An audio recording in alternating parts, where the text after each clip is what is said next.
الحمد لله نحمده ونستعينه ونستغفره ونؤمن به ونتوكل عليه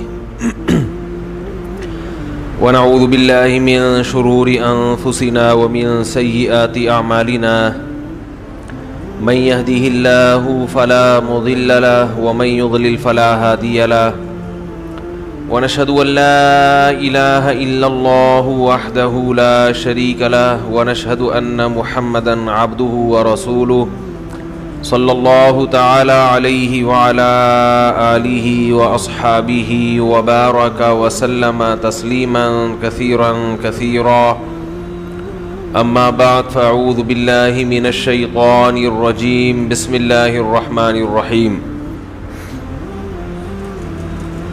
إن الدين عند الله الإسلام وقال النبي صلى الله عليه وسلم لا تزال طائفة من أمتي ظاهرين على الحق وقال النبي صلى الله عليه وسلم الكيس من دان نفسه وعمل لما بعد الموت. قرآن مجید کی چند آیات اور رسول اللہ صلی اللہ علیہ وسلم کی ایک حدیث پڑھی ہے. اللہ تعالیٰ سے دعا ہے اللہ تعالیٰ صحیح طرح سے بات کہنے کی، سننے کی، سمجھنے کی اور عمل کی توفیق عطا فرمائے. آج تاریخ 26 ہے نا، 26 اپریل 2019. میرا سفر تھا جس کی وجہ سے کچھ بیان تاخیر سے شروع ہو رہا ہے. یہ وضاحت اس لیے کرنا پڑتی ہے کہ پھر لوگ ہمیشہ تاخیر ہی سے آتے ہیں. ابھی پہنچا ہی ہوں کہ میں بس گھر میں کپڑے تبدیل کر کے ممبر پہ آگے بیٹھ گیا ہوں. تو ارادہ تھا کہ جس ملک کا سفر تھا اس سے متعلق، کیونکہ ایک بہت ہمارے اسلاف کی یادگاریں ہیں وہاں پر، تو اسی سے متعلق کچھ بیان کیا جائے کہ وہاں کیا اسباق ملے. ازبکستان بہت قدیم شہر ہے، 2500 سال سے زیادہ پرانی تاریخ ہے ازبکستان کی. پاکستان، اس کے بعد افغانستان، اس کے بعد ازبکستان.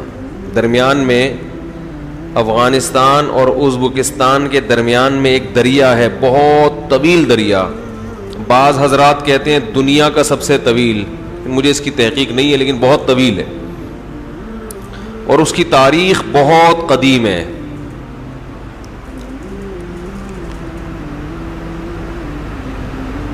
بہت قدیم تاریخ ہے. ہم وہاں ایک جگہ پہ گئے تو عجائب گھر میں کچھ پتھر رکھے ہوئے تھے، تو وہ بتا رہے تھے کہ یہ پتہ نہیں کتنے قبل مسیح. تو میں نے ان سے کہا کہ کراچی میں ایک پہاڑی ہے، ایک پہاڑ ہے 5000 سال قبل مسیح. تو وہ ایک دم گھور کے میری طرف دیکھنے لگے. میں نے کہا بلکہ شاید 1 کروڑ سال پرانی تاریخ ہو اس کی. یعنی ایسی ایسی چیزیں ہم نے کراچی میں رکھی ہوئی ہیں. کہہ رہے ہیں وہ کون سی؟ میں نے کہا کٹی پہاڑی. تو ایک صاحب نے کہا بھائی وہ اتنی پرانی تاریخ؟ میں نے کہا ہر پہاڑ کروڑوں سال پرانا ہی ہے. بھائی یہ جو پہاڑ ہیں یہ کوئی بعد میں تھوڑی کسی نے ایجاد کیے ہیں. کچھ تو ٹیلے اگ آئے ہیں لیکن زیادہ تر پہاڑ اکثر وہی ہیں کہ جب سے زمین بنی ہے تقریباً اسی وقت سے ہیں. زلزلے سے تھوڑا سا دائیں بائیں ہو گئے ہوں گے لیکن ہیں تو وہی نا. تو میں نے کہا ہمارے ہاں جو پتھر ہے کروڑوں سال پرانے ہیں. تو پتھر تو بھائی کروڑوں سال پرانا ہی ہوتا ہے. خیر، تو اس شہر کی تاریخ بہت پرانی ہے.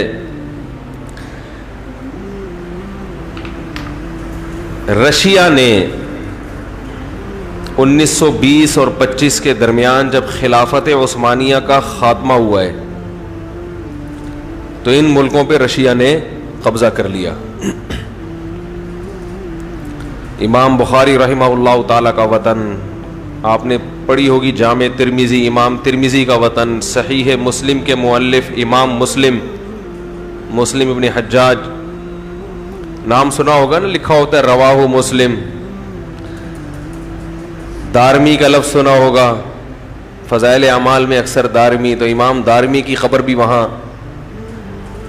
فقہ حنفی کی مشہور ترین کتاب ہدایہ, برہان الدین مرغینانی رحمہ اللہ تعالی, جنہوں نے 13 سال روزہ رکھا لگاتار, ان کی خبر بھی وہیں.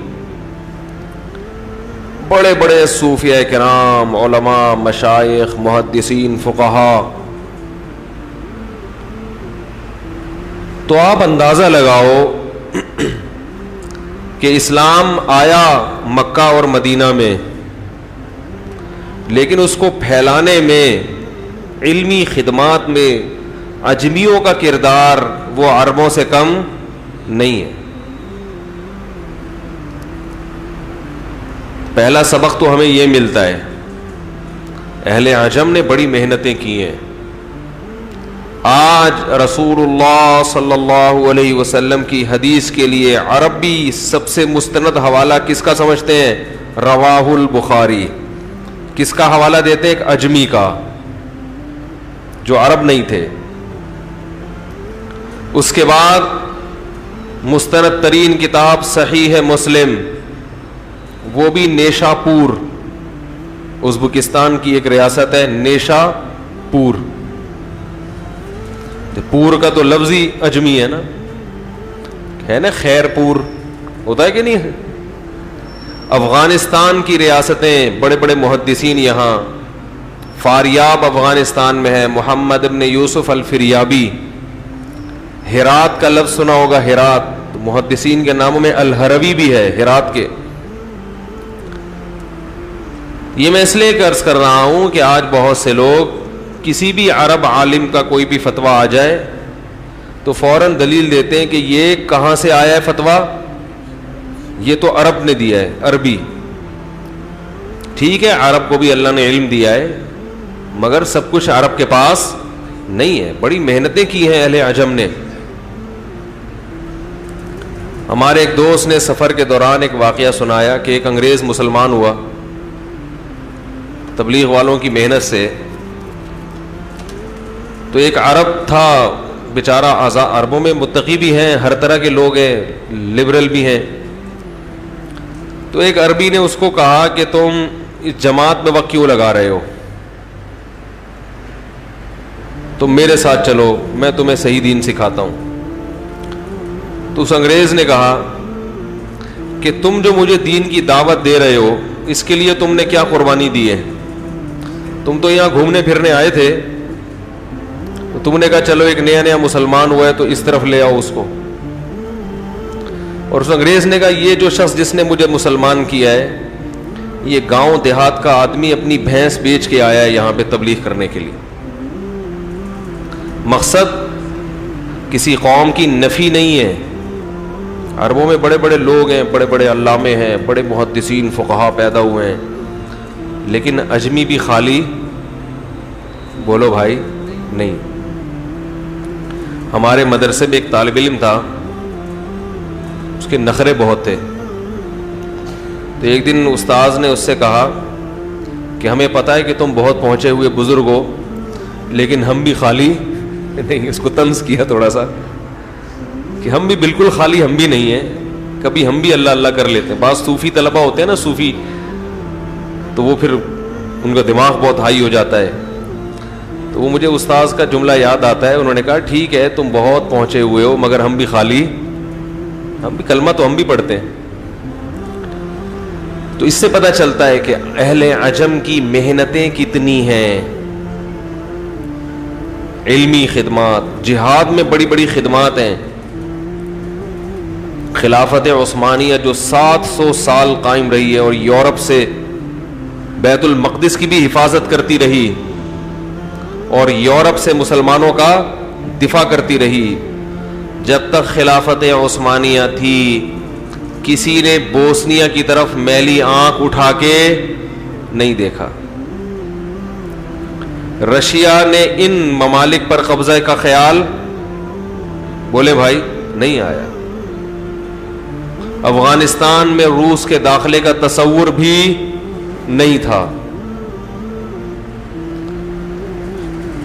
جو خلیفہ تھا عثمانی, اس سے یہودیوں نے اسرائیل مانگا, فلسطین مانگا. اس نے کہا کہ یہاں کی مٹی شاپر میں بھر کے لے جانے کی بھی اجازت نہیں دوں گا, تھیلے میں ڈال کے لے جانے کی اجازت نہیں دوں گا. جب سے خلافت عثمانیہ کا خاتمہ ہوا, بوسنیا میں بھی ظلم, اور ازبکستان, تاجکستان, یہ تمام ریاستیں ہمارے ہاتھ سے نکل گئیں, اور تاریخ کا بدترین ظلم لوگوں نے بتایا, وہیں کے مقامی لوگوں نے. یونیورسٹی کے ایک وائس چانسلر تھے جو ممبر آف پارلیمنٹ بھی ہیں ابھی, انہوں نے کہا کہ میں نے ساری زندگی اپنا اسلام چھپا کے رکھا. میرے باپ نے مجھے کہا کہ بیٹا باہر کسی کو یہ پتہ نہ چلے کہ تم مسلمان ہو. کسی کو کلمہ پڑھتا ہوا دیکھ لیا, اس کی سزا قتل. اور خفیہ ایجنسی کے لوگوں کو اتنی بھاری بھرکم رقمیں دی جاتی مخبری کرنے کی کہ بہت سے لوگ لالچ میں خفیہ ایجنسیوں میں بھرتی ہو گئے اور اپنے گھروں کی مخبریاں کرنے لگے. ایک وقت ایسا آیا کہ شوہر اپنا ایمان چھپا رہا ہے اپنی بیوی سے, بیوی اپنا ایمان چھپا رہی ہے اپنے شوہر سے, باپ ایمان چھپا رہا ہے اپنے بیٹے سے, بیٹا ایمان چھپا رہا ہے اپنے باپ سے, کہ باپ کو پتہ چل گیا, باپ نہ کہیں اطلاع دے دے. ان حالات میں اس قوم نے 70 سال گزارے ہیں, پوری نسل ختم ہو گئی. آج دنیا میں ہر جگہ مسلمان کو دہشت گرد دہشت گرد دہشت گرد, اسلام تلوار کے زور سے پھیلا, اسلام تلوار کے زور سے پھیلا, اسلام تلوار کے زور سے پھیلا. آپ دنیا کی اصل تاریخ اگر دنیا کو دکھاؤ تو آپ کو پتہ چلے گا کہ تلوار کا نشانہ, ظلم کا نشانہ سب سے زیادہ بننے والی قوم مسلمان ہے. یہ تو وہ مظالم ہیں جن کی میڈیا نے کوریج نہیں کی ہے. چائنا کا ایک شہر ہے سنکیانگ, وہاں کیا کچھ ہو رہا ہے, میڈیا پہ اس کی کوریج بولو بھائی نہیں. تو کوئی وہاں جاتا ہے تو بتاتا ہے کہ کیا ہو رہا ہے. تو دنیا میں مانتا ہوں کہ سارے کافر ایک جیسے نہیں ہوتے. بہت سے غیر مسلم ممالک میں بہت آزادی ہے, لیکن بہت سے ممالک نے مسلمانوں پر بے تحاشا ظلم کیے. تو اس قدر ظلم کہ کسی بچے کو کلمہ پڑھتے ہوئے لوگوں سے پوچھا جاتا تھا بسم اللہ سناؤ, اور پھر مزید اس قسم کے حربے استعمال کیے گئے کہ لوگوں کو ریلیف دیا گیا کہ ٹھیک ہے اب ہم سختیاں ختم کر رہے ہیں, جس نے دین کو فالو کرنا ہے وہ دین پر چل سکتا ہے, اجازت دے دی. اس کا مقصد کیا تھا کہ جو چھپے ہوئے لوگ ہیں وہ بھی سامنے آ جائیں. 3-4 سال صرف رپورٹیں تیار ہوتی رہی ہیں کہ اس آزادی میں کون نماز پڑھ رہا ہے, کون قرآن پڑھ رہا ہے, اور 4 سال کے بعد ان تمام لوگوں کو موت کے گھاٹ اتار دیا گیا. ہم وہاں گئے تو ہمیں بہت بڑی تعداد میں ہر جگہ عورتیں نظر آئیں, روڈوں پہ صفائیاں خواتین کر رہی ہیں. جو فٹ پاتھ پہ کلر کیا جاتا ہے تو مزدوروں کا کام ہے نا, مردوں کا, یہ کلر کون کر رہا ہے, خواتین. ہوٹلوں میں ملازمت خواتین, حتیٰ کہ بسوں میں جو ٹورسٹ کو گائیڈ کرنے والی ہے وہ بھی خواتین. ہمیں تو مرد دے دیا انہوں نے, لیکن وہ بھی اکثر خواتین ہی ہوتی ہیں. اس کی بھی ہم نے تفتیش کی, یہ اتنی زیادہ خواتین, انہوں نے کہا ان کے مرد قتل ہو گئے. کیسے ظلم کیا؟ نمبر 1, پہلے رشیا نے ان کے مردوں کو قتل کیا, جوانوں کو, جوان مردوں کو قتل کیا بہت بڑی تعداد میں, بوڑھوں کو چھوڑ دیا. اور ان عورتوں سے نکاح کے لیے مرد نہیں تھا تو ان سے جبری زنا کیا گیا, ان سے اولادیں پیدا ہوئیں. ان اولادوں میں جنریشن گیپ بہت زیادہ, کیونکہ انہوں نے اپنے جوان باپ کو نہیں دیکھا. بہت سی خواتین کے حالات سن کے ایمان تازہ ہوا, جن کے گھر میں کوئی مرد نہیں مگر انہوں نے اپنی اولادوں کا ایمان بچایا. انہوں نے بار بار اپنے بچوں کو باور کرایا کہ تم مسلمان ہو, مسلمان ہو, مسلمان ہو, مسلمان ہو, چھپ کے تعلیم دیتی رہیں. ایک خاتون جن کا 90 سال کی عمر میں انتقال ہوا, ان کی کارگزاری سامنے آئی کہ پوری زندگی اپنے بچوں کو چھپ چھپ کے قرآن سکھاتی رہی, چھپ چھپ کے, اور موت کے وقت کلمہ پڑھا اور کہا کہ سب کو گواہ بنایا کہ میری موت کس پر ہو رہی ہے, ایمان پر. ہمیں اندازہ ہوا کہ ایمان کتنی بڑی نعمت ہے, کتنی بڑی نعمت. ان حالات میں انہوں نے ایمان کو نہیں چھوڑا. یہ مسلم ہے. آج یورپ میں لوگ عیاشی دیکھ کر جو ہمارے ینگ جنریشن جاتی ہے اسلام کو چھوڑ دیتے ہیں. بہت سے لوگ کیا یہ زندگی تو یہ ہے. جن کے دلوں میں ایمان کی قدر, ان کو 70 سال کا ظلم اور جبر بھی ایمان سے دور نہیں کر سکا. 70 سال اس قدر جبر. میں حیران ہوا, وہاں لوگوں نے بتایا کہ تہخانوں میں مدرسے قرآن جتنے بھی تھے جلا دیے گئے. کوئی ایک قرآن کی آیت بھی کہیں لکھی ہوئی نظر نہیں آئے گی, ایک قرآن کی آیت بھی. سب سے مصحف لے کے جلا دیے گئے. کہیں بھی پورے ملک میں قرآن نہیں. اب تو ہے الحمدللہ. تمام دینی کتابیں جلا دی گئیں, ختم. کوئی خدا نہیں ہے, بس نعرہ کیا تھا, کوئی خدا نہیں ہے. خواتین کو سر پہ چادر لینے پر پابندی, مرد کے لیے داڑھی پر پابندی. غامدی صاحب ہوتے تو بہت خوش ہوتے, وہ تو کہتے ہیں ویسے ہی یہ داڑھی رکھنا ضروری نہیں ہے. پوری دنیا میں ہمیشہ سے مسلمان داڑھی رکھتے آئے ہیں. کوئی ولی اللہ بغیر داڑھی والا نہیں گزرا, کوئی پیغمبر بغیر داڑھی کے نہیں گزرا. ازبکستان میں یہودی ہیں, وہ بھی اتنی بڑی بڑی داڑیاں رکھتے ہیں. جناب غامدی صاحب کو ان یہودیوں سے سبق لے لینا چاہیے. یہودی کیوں داڑھی رکھتے ہیں؟ اس لیے کہ تورات میں آج بھی لکھا ہوا ہے کہ اللہ نے موسیٰ کلیم اللہ کو کوہ طور پہ بلا کے کہا کہ اے موسیٰ اپنی قوم کو کہہ دو کہ داڑھی مت کاٹنا. آج بھی لکھا ہوا ہے تورات میں. تو لوگوں نے تہخانوں میں قرآن کی تعلیم شروع کی, سینہ بسینہ. جو حافظ قرآن تھے, کوئی نسخہ نہیں تھا, سینہ بسینہ. اور بعض لوگوں نے جو قرآن تھے ان کو چمڑوں میں پیک کر کے کہیں دفن کر دیا کہ اللہ کبھی اچھے حالات لائے گا تو ہم اس کو نکال لیں گے.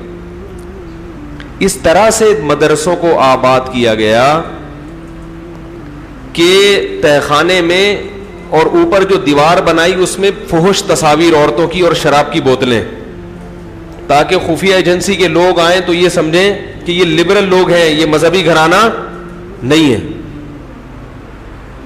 کوئی ایک سینما گھر ہے اندر. اس طرح سے 70 سال کا وقت گزار کر اپنے ایمان اور علم کو محفوظ کیا اس قوم نے.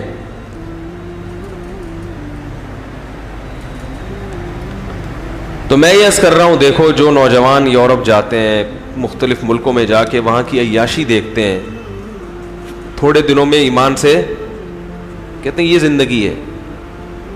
جن کو ایمان کی قدر ہے ان کو پتہ ہے کہ اس سے بڑی دولت اللہ نے دنیا میں کوئی بھی نہیں رکھی. اس سے بڑی دولت, اس کے لیے تو پیغمبر دنیا میں آئے ہیں. دیکھو جو غیرت مند اولاد ہے وہ کبھی ایسا ہو سکتا ہے کہ جو اپنا باپ ہے اس کو باپ ماننے سے انکار کر دے؟ بولو بھائی. کوئی صاحب آپ کے پاس آئیں, بولے 1 کروڑ روپے دوں گا, آپ کے والد کا نام ہے, کچھ بھی نام ہے, ستار نام ہے فرض کرو,